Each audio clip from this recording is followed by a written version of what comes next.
Today we're going to talk about women and women's strength, the strength that is inherent in women. And it comes at a good time following our podcast from last week on the Rosenthal effect. We were kind of talking a little bit about expectations and how people tend to meet and live up to or down to, whichever the case, our expectations. Right. And so today we're going to talk about the strength of women. Right. What makes women strong, right?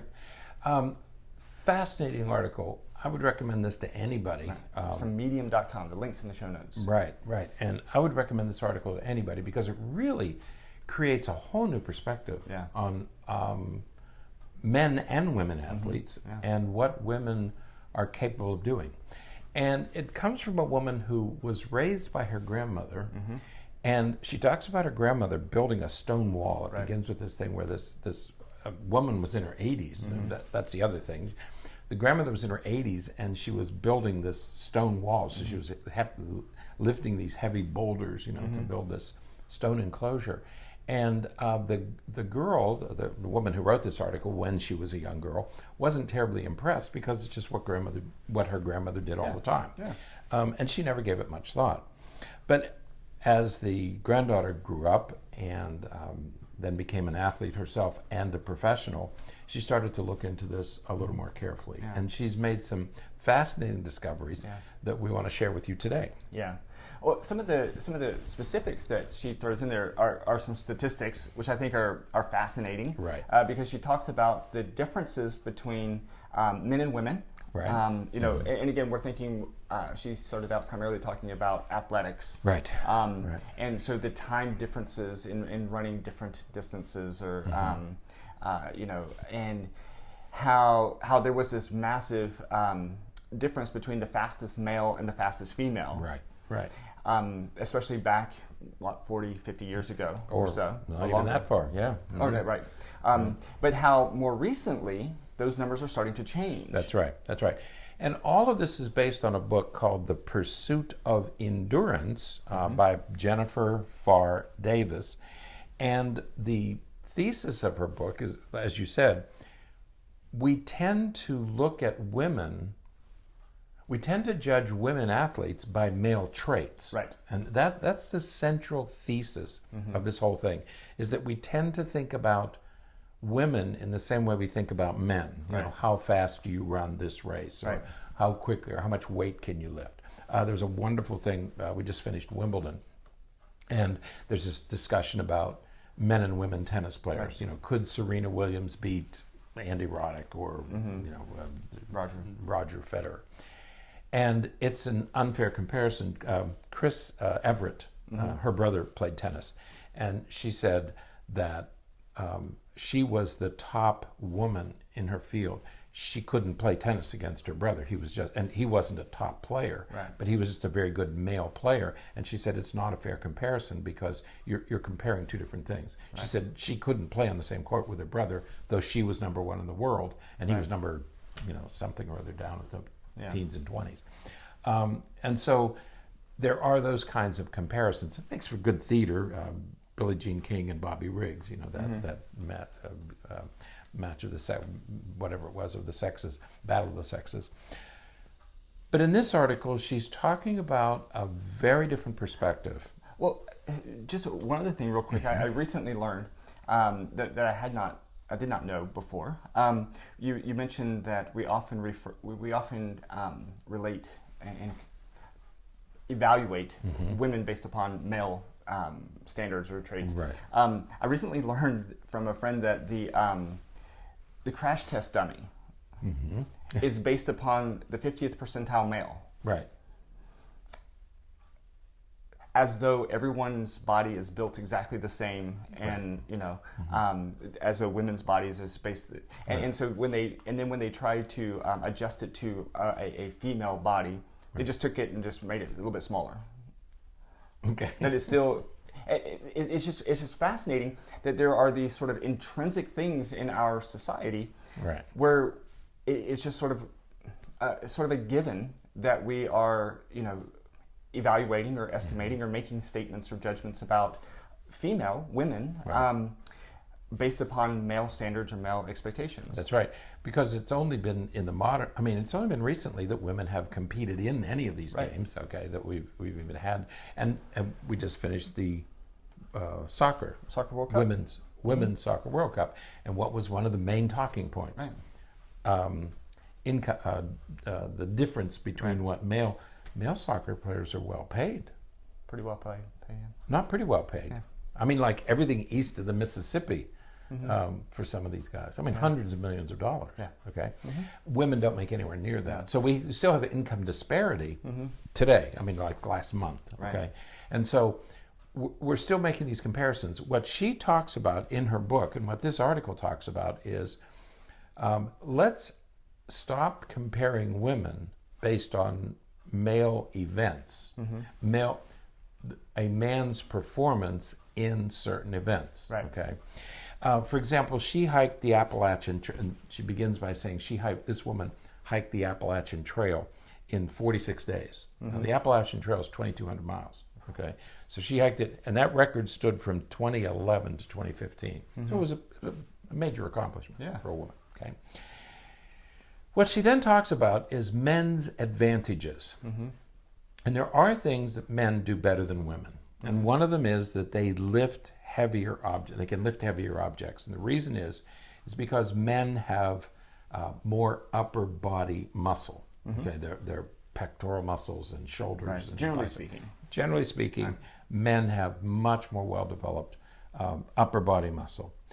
And they also can run short distances faster because men have longer, leaner muscles, and that allows for very quick propulsion, right. And you can get to top speed within 3 steps. Right. Okay, and because of their muscles, not because of the type of muscle. It's not because they have more muscle. It's the type of muscle that they have that allows them to do that. However, women, because of the type of muscles they have other types of advantages. Okay, and you were talking earlier about how times are being reduced, are closing. Okay, so that in 1976, the fastest man ran a marathon in 2 hours and 8 minutes. Right. And women ran it 2 hours and 38 minutes. Right, so there was a 30-minute difference between the fastest male marathoner and the fastest female marathoner in 1976. Yeah, almost 20%. It's like 18 and almost 19% difference. Right. In 2012, the difference was 11 minutes. Right. Okay. So it went from, the males went from 2 hours 8 minutes to 2 hours 4 minutes. Yeah, they shaved 4 minutes off. Right. Women went from 2 hours 38 minutes to 2 hours 15 minutes. Almost 25 minutes, 23 minutes. Okay. So that women are getting better. Right. They're not quite what men are doing yet, but you can see the gap closing. Right. I mean, now instead of a 19% difference, you have a 2% difference. Right. Okay.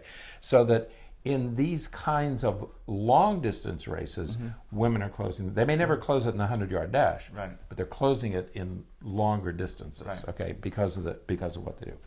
Right. Swimming is the same thing.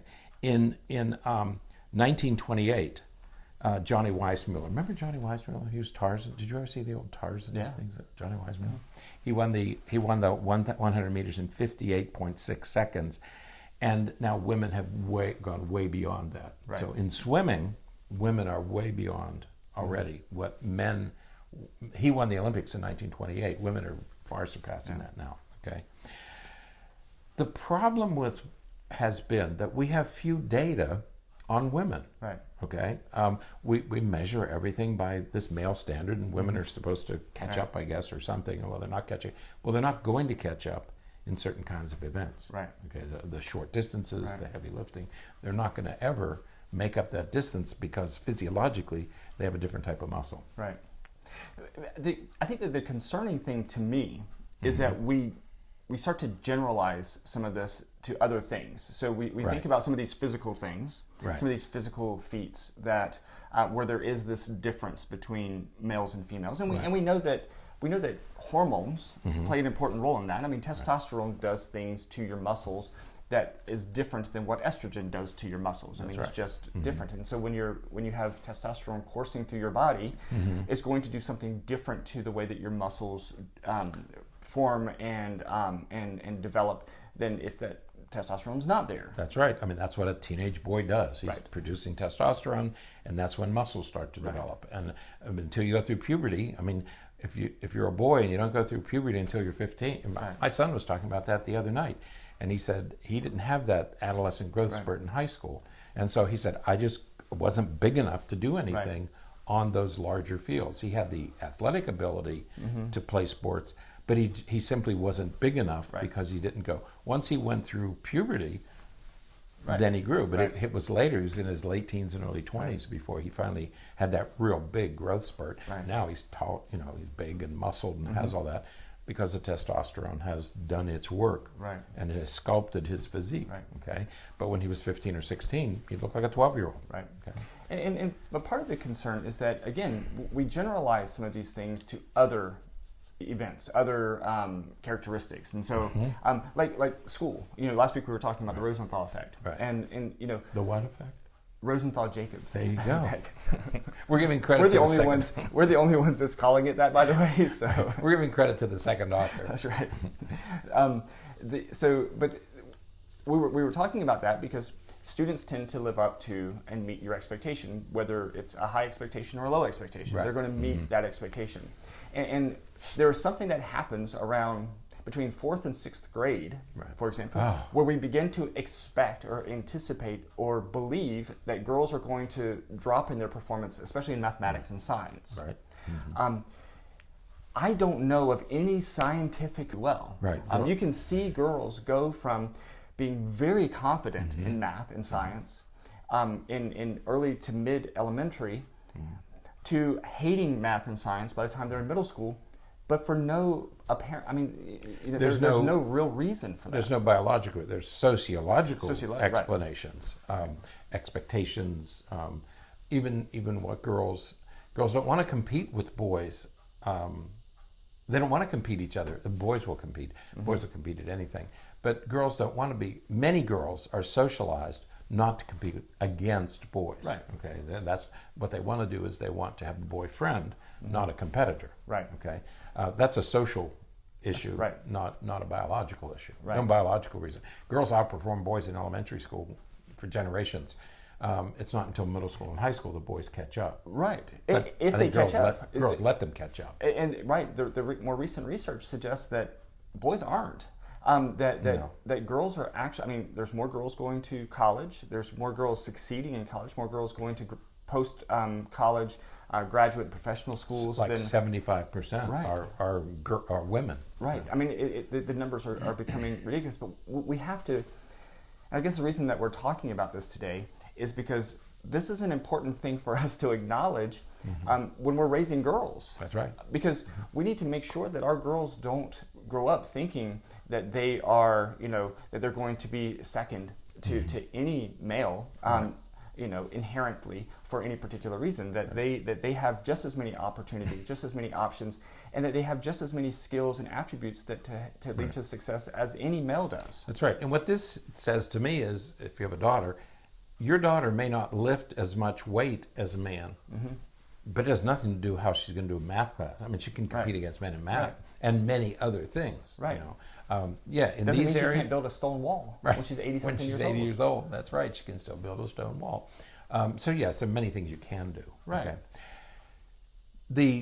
One of the differences in women, or one of the many differences in women that they talk about in this article, is that women have more pain tolerance than men. Okay, and in the 2018 Boston Marathon, there was a freezing rain. It was very cold. Boston Marathon's run, I think, in March or April. And you can have freezing rain. You can have snow in Boston in April. So it happened to be a very cold rain. The dropout rate was 80% among men and 12% among women. So not how many women, how many percentages. 80%, the dropout rate for men was 80%, the dropout rate for women was 12%. Right. So women have more endurance. Okay, Right. they'll outlast you. Right. Okay. And the pain tolerance, I think, is important. They can endure more. Right. Because that is, Which would make them better at long distances. Right. Because whereas men wear out, women can keep going. Right. So in short distances, men have better times. In long distances, women will probably outlast men. Right. Okay. And running long distances, the desert solstice run. These mega. Right. 100 ultramarathons. Almost 163 miles. A woman ran it in 24 hours. Okay. 10 hours ahead of the males. Right. So she was 10 hours right ahead of the males, okay? Because on those long distances, women have more endurance, right? Okay. So on long distances, women are inherently superior. Right. So now you have to have men trying to catch the women, right? Okay? But they tire out because of the type of muscles they have, okay? Yeah, and we tend to focus primarily on the short distances because. Well, first of all, I think because our attention span is so short, to see a guy run 100 meters in 9 seconds is easy, or 100 meters in 9 seconds because that's fun to watch, and it only takes 9 seconds to see it. To watch somebody run something in 24 hours, right? That's we don't have the attention span for that. But imagine that feat. I mean, to run for 24 hours, right? 160 some odd 160, miles. almost 163 miles. Yeah, and there's another one that's 238 miles. Again, won by a woman, hours ahead of all the men. Yeah. Okay, so these long distances, yeah. women tend to do better. Yeah. Same with swimming. Right. Women tend to. There's a 28.5 mile Catalina Channel swim. Right. Diana Nyad, who is well-known long-distance swimmer, 22 minutes faster than the men. Yeah. Okay. So again, in those sorts of things, women do much better. Right. You mentioned there's a hormonal difference. Right. Okay. The difference, testosterone and estrogen build different kinds of muscles. Right. Okay.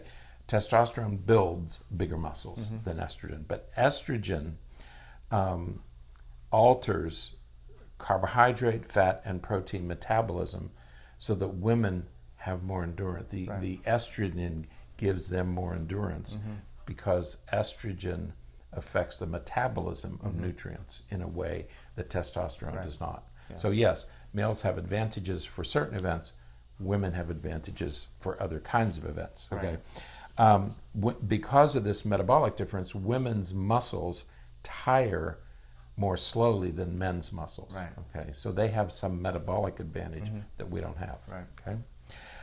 Women are also more flexible. There's that's pretty well known. I mean, women tend to be more flexible than men. Again, because women's muscles stretch because they're different structure, different composition. They're more flexible than men's muscles. You've heard of being muscle bound. Right. And men can become muscle bound quite easily. Yeah. Women are more accurate shooters, rifles and bows and arrows and that sort of thing. You're a soccer coach. U14 and U12. Who would win, girls team or boys team? It's difficult. U12. U12. Depending on the coach, probably the girls team. Girls team. That's typically what happens. Yeah. U14 and U12. When you play boys against girls, at those ages, the girls usually win. Yeah, because girls have usually hit puberty and all by then. So we had a meeting for parents and players not long ago, and we were talking about getting ready for college and those who want to look for what age group was this? Well, this is just it was for soccer in general, and what we were talking about, some of these guys who used to coach college, they were saying that they will start looking at female players, girl players, as freshmen in high school. Oh, high school freshmen. Even college scouts will begin looking at high school freshmen, girls for recruitment. They won't even look at boys until they're at least juniors. Really? Maybe not even until they're seniors, because that's they said that by the time their girls are 14, 15 years old, they have matured, and so this is, you can really see what they're going to be able to do by that age.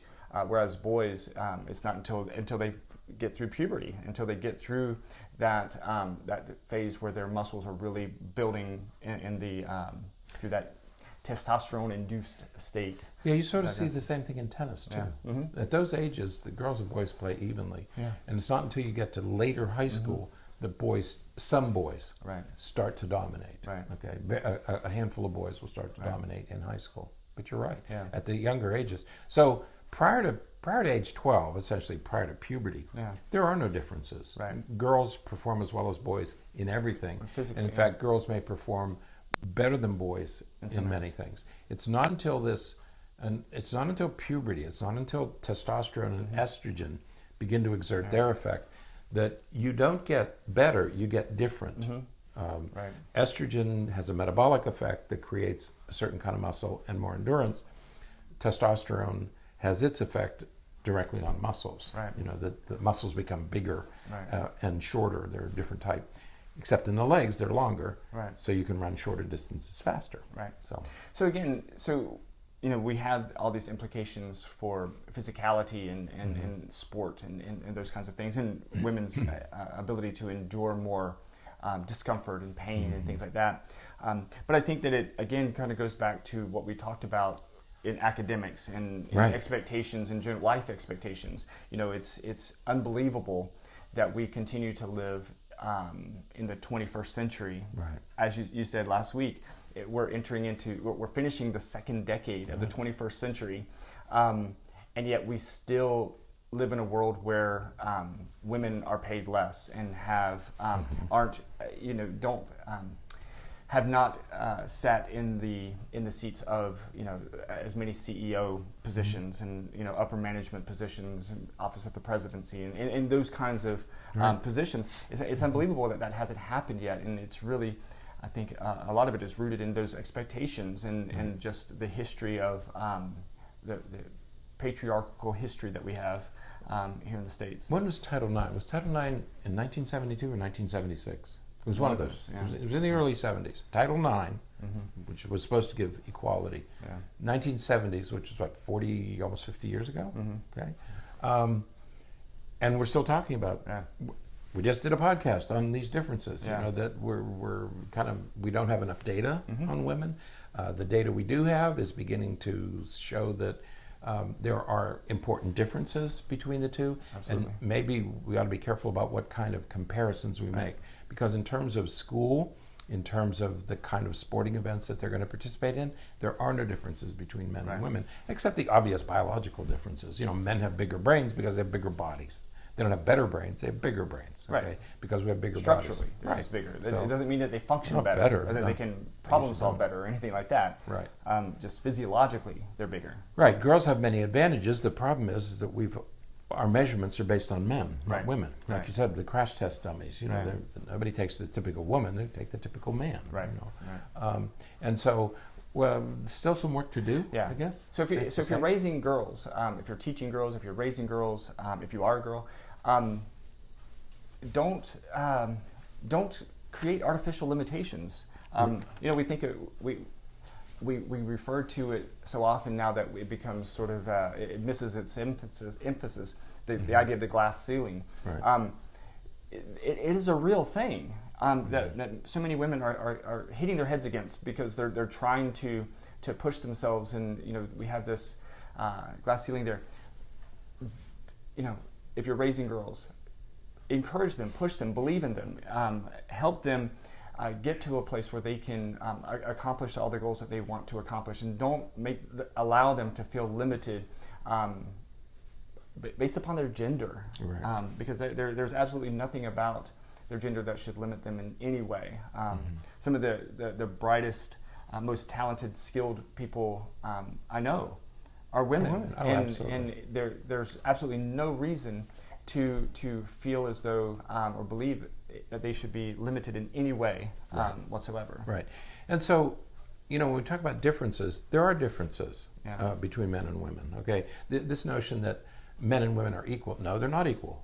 Women are better at some things than men, and men are better at some things than women. And they're equal in a lot of things. Right. Academically, cognitively, they're the same. Right. Okay. Physically, there are some differences. But I think we ought to be talking about if you're going to talk to your girls, you're not better than or equal to. You're better at some things. You're not as good at other things. So give your daughters these realistic, but have very high expectations. Right. That's where we began by talking about the Rosenthal-Jacobs effect, is that you have to have the expectation. Right. There's no reason for girls to do any less well in math and science than boys. Right. But cognitively, they're the same. Right. Okay. So, yeah. And it comes down to our belief. And again, these are based upon aggregate data, right? So men overall are better in this, and women overall are better than that. But there are women who are excellent because they had extra testosterone during their puberty or stages of development, and there's men who are good at the other because they had maybe not as much testosterone, a little bit more estrogen during those times of development. So we have some of those individual differences, but a lot of this is just aggregate data based upon overall averages. Right. So yeah, it's a tough topic to talk about because you certainly don't want to present as though you're saying, this group is better than this group, or that group is better than that group. But when you're looking at, again, overall and just some of the biological differences, and again, it's important to mention the biological differences. Right. We're not talking about functional differences. We're not talking about cognitive or intellectual differences, or ability to problem solve or create or anything like that. We're just talking about physical different, right? Based on that study, right. article. So yeah, the book is the Pursuit of Endurance. Yes. And if you're interested in reading the whole book, and it discusses the differences between men and women. Yeah, very useful, very helpful. Yeah. So, all right, that is it then for today. Until next time, stay happy, stay healthy, and forget to be afraid.